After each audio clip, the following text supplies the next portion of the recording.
గురజాడ విద్యా సంస్థల డైరెక్టర్ శ్రీమతి సంయుక్త గారిని విద్యారంగానికి సంబంధించి మాట్లాడాల్సిందిగా కోరుకుంటున్నాను. సభాయి నమః. నాకు ఇచ్చిన అంశం విద్య సాంకేతికత అంటే టెక్నాలజీ. విద్యలో ఇందాక మీరు విన్నారు, శ్రీధర్ గారు చెప్పారు కదా, చాలా మెడికల్ కాలేజీలు పెట్టారు అని. 2014లోని సుమారుగా మనకి 387 ఉండేవి వైద్య కళాశాలలు. ఈ రోజు ఎన్ని ఉన్నాయో anybody can take a guess? చెప్పచ్చు the number, take a guess. ఎన్ని ఉండొచ్చు సుమారుగా? ఎన్ని వైద్య కళాశాలలు ఉన్నాయి ఈ దేశంలో? ఒక నంబర్.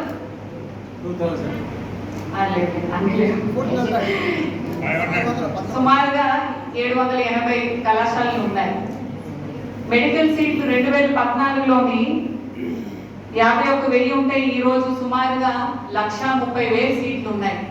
అంటే ఊహించండి ఎంతమంది వైద్యులు మనకు ఉన్నారు, ఎలా ఇంతమంది ప్రజలు వాళ్ళు కాపాడగలుగుతున్నారు అంటే విద్యారంగంలో కూడా చాలా మార్పులు తీసుకొచ్చారు. ఎన్ఈపి మనకు తెలుసు, నేషనల్ ఎడ్యుకేషన్ పాలసీ 2020. దానిలోని చాలా మంచి సంస్కరణలు తీసుకొచ్చారు. ముఖ్యమైనది ఏంటంటే భాష, మాతృభాషను మనకు తెలుసు. చాలా రాష్ట్రాల్లోని పక్కన తోసేసి అందరూ మనం ఇంగ్లీషే ఎక్కువ వాడుతున్నాం.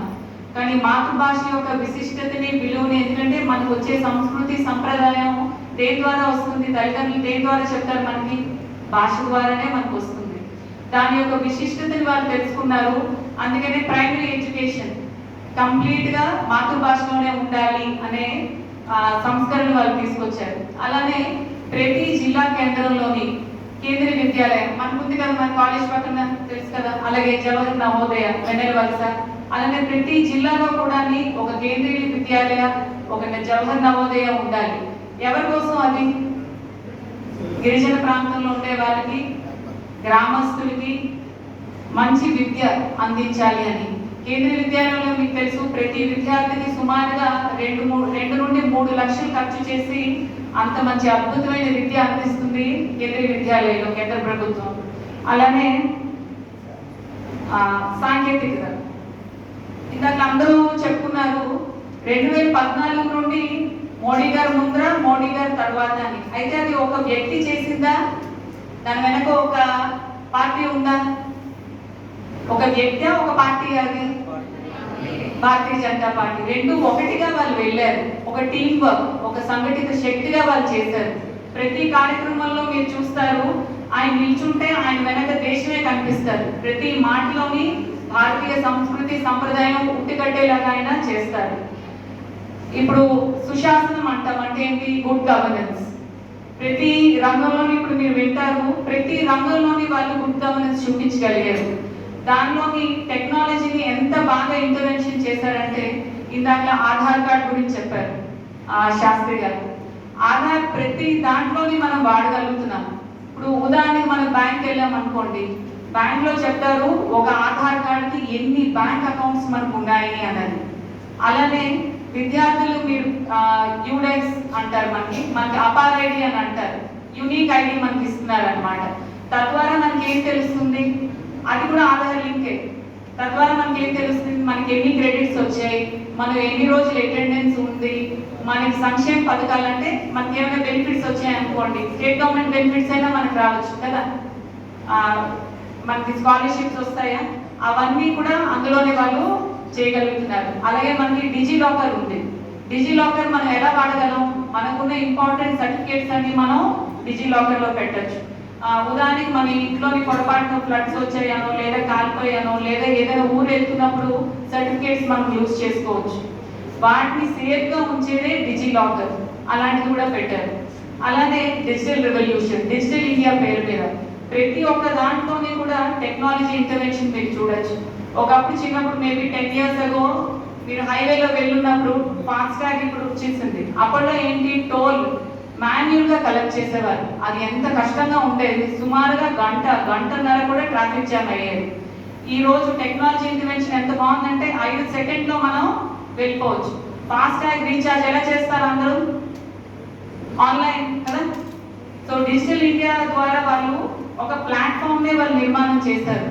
ఉదాహరణకి జిఎస్టీ కదా. జిఎస్టి ప్రతి ఒక్కరు ఒకప్పుడు ఎలా ఉండేది, వేరే రాష్ట్రం నుండి మనకి ఈ రాష్ట్రానికి ఒక వస్తువు రావాలంటే మన రాష్ట్రం వేరే ట్యాక్స్ వేసేది.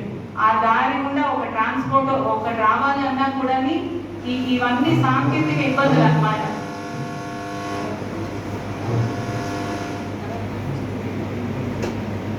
ఈ సాంకేతిక ఇబ్బందులు టెక్నాలజీ ద్వారానే వాళ్ళు సాల్వ్ చేయగలిగారు. ఇంకేమైనా ఎగ్జాంపుల్ చెప్పగలరా ఎవరైనా? టెక్నాలజీ ద్వారా మాకు ఫ్రీ అయ్యామండి, 10 ఏళ్ళు ఇంతకుముందు ఇలా జరిగేది, ఇప్పుడు చాలా ఫ్రీగా అవుతుంది అని. పాస్పోర్ట్, ఒకప్పుడు పాస్పోర్ట్ మనం అప్లికేషన్ ఫీ కట్టేవాళ్ళం, తర్వాత ఎన్నో డాక్యుమెంటేషన్స్ ఉండేవి, నాటరీ చేయమనే వాళ్ళు. కనీసం ఒక పాస్పోర్ట్ చేతికి రావాలంటే 3 నెలలు పట్టేది. ఈరోజు పాస్పోర్ట్ 3 రోజుల్లో వస్తుంది, తత్కాలు కూడా చేయించవసరం లేదు. ఒకప్పుడు శ్రీకాకుళం జిల్లా వాళ్ళు ఎక్కడికి వెళ్ళేవారు పాస్పోర్ట్ కావాలంటే? విశాఖపట్నం వెళ్ళారు. ఈరోజు ఎక్కడ చేయించుకుంటున్నారు? శ్రీకాకుళంలోనే జరుగుతుంది. ఎక్కడ? పోస్ట్ ఆఫీస్లో.